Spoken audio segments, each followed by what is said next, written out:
నమస్తే. శ్రీమద్భగవద్గీత 18వ అధ్యాయం 21వ శ్లోకం నుంచి. పృథక్వేన తు యజ్ఞానం నానాభావాన్ పృథగ్విధాన్ వేత్తి సర్వేషు భూతేషు తద్జ్ఞానం విద్ధి రాజసం. సమస్త ప్రాణుల యందును నానా విధములైన వివిధ భావములను వేరువేరుగా భావించు వారి జ్ఞానమును రాజసము అని ఎరుంగుము. యత్తు కృత్నవత్యేకస్మిన్ కార్యే సక్తమహైతుకం అతత్వార్థవ తల్పం చ తత్తామసముదాహృతం.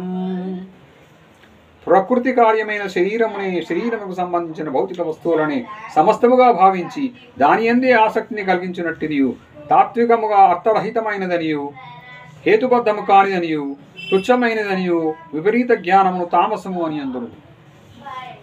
నియతం సంగరహితం అరాగద్వేషతః కృతం అపల ప్రేప్సునా కర్మ యత్తత్ సాత్వికముచ్యతే.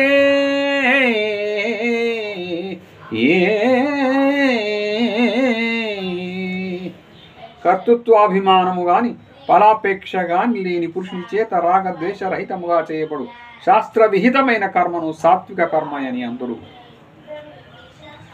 యత్తు కామేప్సునా కర్మ సాహంకారేణ వా పునః క్రియతే బహుళాయాసం తద్రాజసముదాహృతం. భోగలాలసుడైన పురుషుని చేతను అహంకారి చేతను చేయబడు మిక్కిలి శ్రమతో కూడిన కర్మను రాజస కర్మ అని అందరు.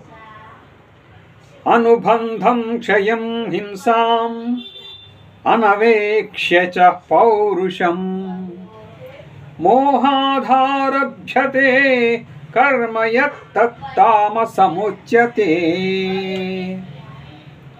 పరిణామము మంచి చెడ్డలు, హాని, హింస, సామర్థ్యములను చూచుకొనక కేవలము అజ్ఞానము చే ఆరంభింపబడు కర్మలను తామస కర్మలు అని అందరు.